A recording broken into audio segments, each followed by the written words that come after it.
On wheel. शुरू करो। बिल्कुल, अभी हम गुड़गांव से दिल्ली की ओर बढ़ रहे हैं और हमारे साथ हमारे मित्र और सहयोगी वरिष्ठ पत्रकार रोशन गौर जी हैं। करीब 3 दशकों का पार्लियामेंट कवर करने का इनका अनुभव है।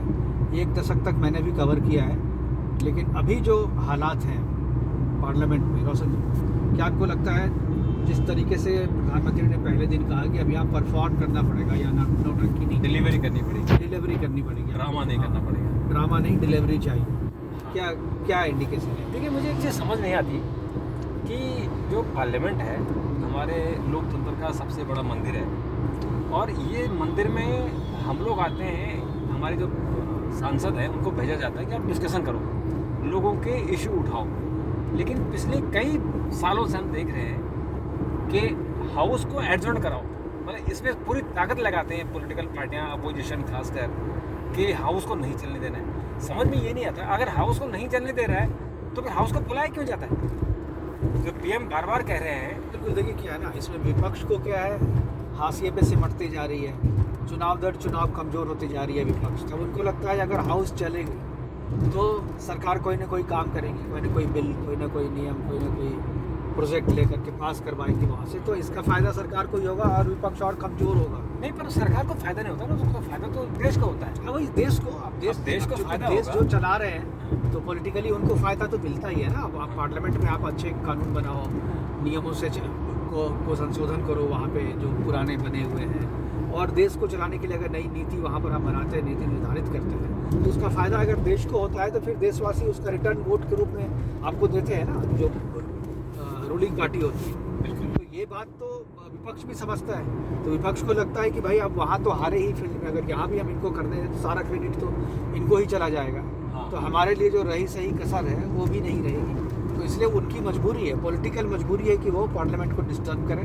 पार्लियामेंट को चलने नहीं दें, और जो बात सरकार करे उसका किसी न किसी तरीके से विरोध करें। उन्होंने क्या कहा था, SIR पे डिस्कशन के लिए SIR मिल गई, समय मिल गया तो फिर ऐसा डिस्कस नहीं कर रहे हैं। और दूसरी बात देखिए, SIR पर क्या डिस्कशन करना है? देखिए SIR का जो मुद्दा है वो बहुत स्पष्ट है कि जो लोग, जो इस देश के निवासी हैं, इस देश के सिटीजन हैं, जो नागरिक हैं, उनको वोट डालने का अधिकार है। ये हमारे संविधान में लिखा हुआ है, आर्टिकल 323 में लिखा हुआ है कि हमारे देश के नागरिकों के लिए वोटिंग का अधिकार है। तो अगर उसमें ऐसे कुछ एलिमेंट्स वोटर बन गए हैं, नहीं है, जो वोटर बन गए हैं, वोटर बन गए हैं पॉलिटिकल कारणों से, बिल्कुल, अगर वो हट रहे हैं तो उसमें क्या दिक्कत है? और बिहार में हमने देखा कि जो 69 लाख वोटर हटे हैं, उसमें से 36 लाख ऐसे हैं जो परमानेंटली शिफ्टेड करके आया है। वो परमानेंटली शिफ्टेड सारे बांग्लादेशी हैं, और उसमें मुसलमान नहीं है ज़्यादा ना, ज़्यादातर उसमें 80% हिंदू हैं। हाँ, हिंदू है, लेकिन वो लोग हैं जो लोग जो कह रहे थे कि वो मुसलमानों को हटा रहे हैं, हाँ, उसमें वो तो बेकार की बात है।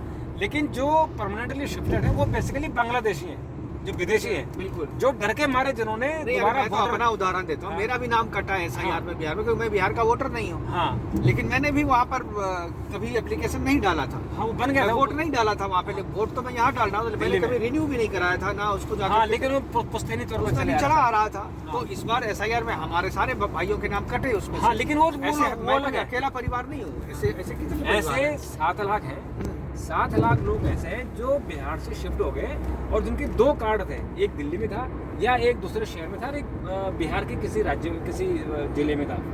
वो 7 लाख लोग थे। 22 लाख वो लोग थे जो मर गए थे। हाँ। लेकिन उनका नाम चला आ रहा था।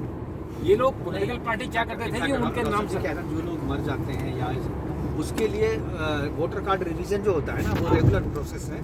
तो उसमें हर एक चुनाव से पहले वोटर कार्ड रिवीजन में यही जो मर गए शिफ्ट उनको करना, लेकिन उनको पता नहीं क्यों नहीं हटा। हाँ, तो वो नहीं कमाल के बाद SIR तो चूंकि अब जो है ना वो गहन पुनरीक्षण, नाम ही इसका गहन पुनरीक्षण में जो है बिल्कुल क्रॉस चेक किया जाता है कि तो 22 लाख वो लोग गए, बिल्कुल, लेकिन 36 लाख जो लोग हैं जिस पर लोग फोकस नहीं कर पा रहे हैं वो विदेशी थे।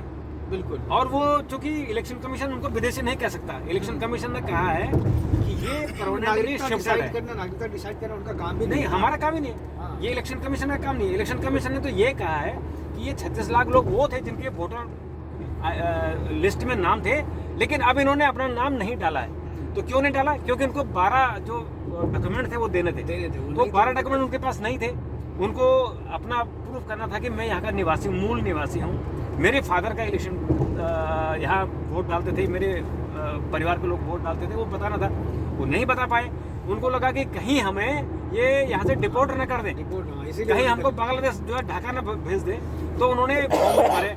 यही हाल अभी बांग्लादेश वेस्ट बंगाल में हो रहा है।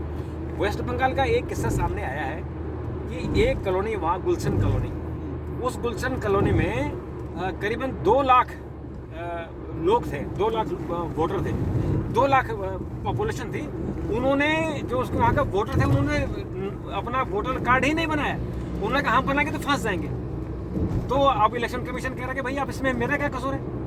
अगर आप अपना वोटर लिस्ट में नहीं बनाना चाहते हो, मुझे तो ये 12 जो मैंने डॉक्यूमेंट मांगे हैं उनमें से कोई एक दे दो तो आपका नाम आ जाएगा। अब इसमें ममता बनर्जी क्या कर रही है कि जो BLO है, BLO को जो उनका BLO को परेशान कर रही है कि तुम, क्योंकि BLO बेसिकली वो स्टेट गवर्नमेंट के ही एम्प्लॉई है, तो उनको जो एक उनको मुआवजा मिलता है, एक उनको मेहनताना मिलता है, जो 6,000 रुपये था उसको बढ़ाकर 12,000 रुपये कर दिया। तो उनको कहा कि 12,000 रुपये आप दो। उन्होंने कहा हम नहीं देंगे। क्यों नहीं देंगे?